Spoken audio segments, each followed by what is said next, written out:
गीतामृत पान की इस पावन संगत में आपका हार्दिक स्वागत और अभिनंदन। हम गीता के 12वें अध्याय का अभ्यास कर रहे हैं। पिछले अंक में हमने सगुण भक्ति को जाना और गीता की विशेषताओं को समझा कि गीता पंडितों को मान्य हुई, इसमें स्थित उच्च तत्व ज्ञान के कारण। भक्तों को मान्य हुई, स्वयं भगवान ने कही इसलिए और अत्यंत प्रेम पूर्वक भगवान के दिए आश्वासनों के कारण ये सामान्य लोगों को भा गई, उनके हृदय में उतर गई। गीता कहने वाला और सुनने वाला दोनों ही पूरी तरह सांसारिक थे। गीता सार्वजनिक हुई क्योंकि इसमें भगवान ने प्रत्येक समस्या का उत्तर दिया। अब यहाँ भगवान भक्ति के 4 समांतर मार्ग बताते हैं और कहते हैं कि जीवन व्यवहार करते समय इन 4 में से एक का अवलंब कर। मय्येव मन आधस्त्वं मयि बुद्धि निवेशय निवसिष्यसि मय्येव अत ऊर्ध्व न संशयः अथ चित्तं समाधातुं न शक्नोषि मयि स्थिरम् अभ्यासयोगेन ततो मामिच्छाप्तुं धनञ्जय अभ्यासेऽप्यसमर्थोऽसि मत्कर्म परमो भव मदर्थमपि कर्माणि कुर्वन् सिद्धिमवाप्स्यसि अथैतदप्यशक्तोऽसि कर्तुं मद्योगमाश्रितः सर्वकर्मफलत्यागं ततः कुरु यतात्मवान्। ये सीख है परमात्मा की हमारे लिए। इसमें भगवान ने कहा, पहला, मय्येव मन आधस्त्वम्, कि मन बुद्धि मुझे अर्पण कर। ये पहला मार्ग। ये तुझे ना आए तो अभ्यास कर। ये भी तुझसे ना हो सके तो मदर्थ कर्म कर। प्रत्येक कर्म को मेरे लिए कर। और ये भी तुझे संभव ना लगे तो सर्व कर्म फल त्यागम, सब कर्मों के फलों का त्याग कर। भगवान के घर जाने के ये 4 रास्ते हैं और ये चारों रास्ते स्वतंत्र हैं। इसे समझाने के लिए शास्त्री जी ने यहाँ एक सुंदर उदाहरण दिया है कि मुझे यदि विज्ञान शाखा पसंद नहीं तो मैं कला शाखा लेकर जीवन में सफलता अर्जित कर सकता हूँ। ये मेरी बौद्धिक असमर्थता नहीं है, वरन मेरी रुचि भिन्न है। ये ऐसा ही है कि दूध नहीं पचता तो छाछ पी। इस प्रकार भगवान ने अपने तक पहुंचने के रास्ते दिखाए और कहा कि तुझे जो रास्ता भाए वही पकड़ ले, फिर आगे मैं देख लूंगा। पहले रास्ते में भगवान मन और बुद्धि मांग रहे हैं। मन देना, इसका मतलब है मन में स्थित आत्म केंद्रितता, शारीरिक मद जिसे ईगो कहते हैं, उसे धीरे धीरे समाप्त करना। और बुद्धि देना मतलब भगवान को अपना निर्णय कर्ता बनाना। भाव बढ़ाने से आत्म केंद्रितता कम होती है। अब प्रश्न उठता है कि भाव को कैसे बढ़ाएं? शास्त्रकारों ने इसके लिए सुव्यवस्थित शास्त्रीय अभ्यास बताया है कि किसी के साथ जीवन को जीने से भाव वृद्धि होती है। शास्त्री जी इसे गृहस्थ जीवन का उदाहरण देकर समझाते हैं कि गृहस्थ में पति पत्नी के लिए और पत्नी पति के लिए जीवन जीती है। एक दूसरे के परिवार के लिए, समाज के लिए पति पत्नी एक रूप हो गए।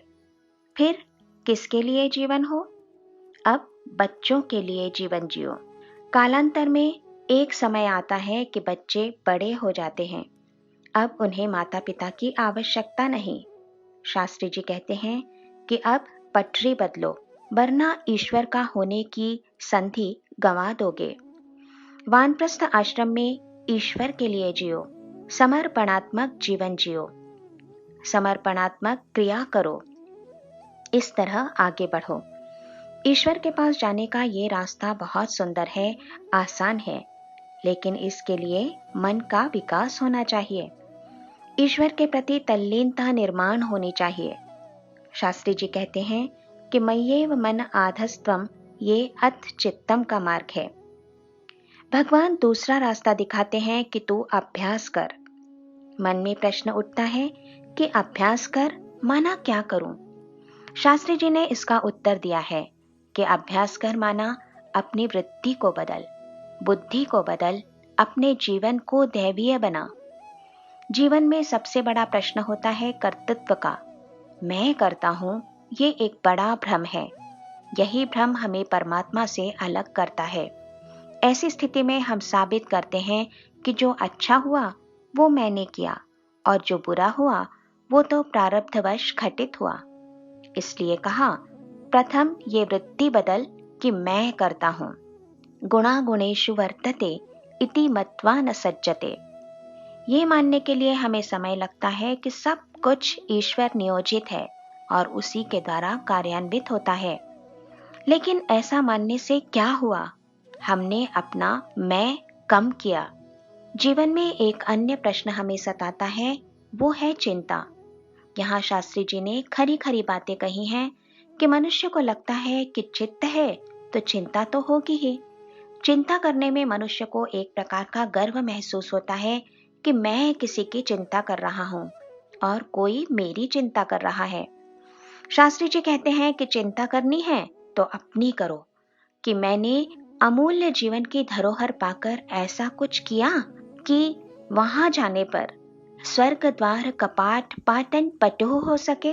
ऐसी कमाई मैंने की है क्या? इसकी चिंता प्रथम करनी चाहिए। इस प्रकार इस दूसरे मार्ग में जीवन की ओर देखने की अपनी दृष्टि बदलने का अभ्यास हमें करना होगा। ये हमसे ना होता हो तो भगवान ने तीसरा रास्ता दिखाया है कि स्वयं को ईश्वरीय कर्मों के लिए समर्पित कर दे। इस तरह ये मार्ग शक्ति के अर्पण का है। मत्कर्म परमो भव। अर्जुन ने रक्त का एक एक कतरा भगवान कृष्ण के लिए खर्च कर दिया। इसलिए ही तो धन्य है अर्जुन की भक्ति और उसे सहाय लक्ष्मीपति, उसका सारथी भगवान। फिर चौथा मार्ग है निस्संगता, कि किसी पर भी अपना नाम मत डालो। चुपचाप कुछ भी ना बोलते हुए, जाहिर ना करते हुए हवनशील होना है। यहाँ शास्त्री जी कहते हैं कि एक म्यान में दो तलवारें नहीं रहती। इस समय हमारी म्यान में मैं की तलवार है। इस मैं के स्थान पर तू भर। भगवान ने कहा, इन चारों में से जो रास्ता तेरे स्वभाव के अनुकूल हो, तुझे अच्छा लगे, वो निश्चित करके आगे बढ़। ये चारों ही रास्ते भगवान की ओर ले जाने वाले हैं। आज इतना ही याद रखते हैं और यहाँ विराम लेते हैं। जय श्री कृष्ण।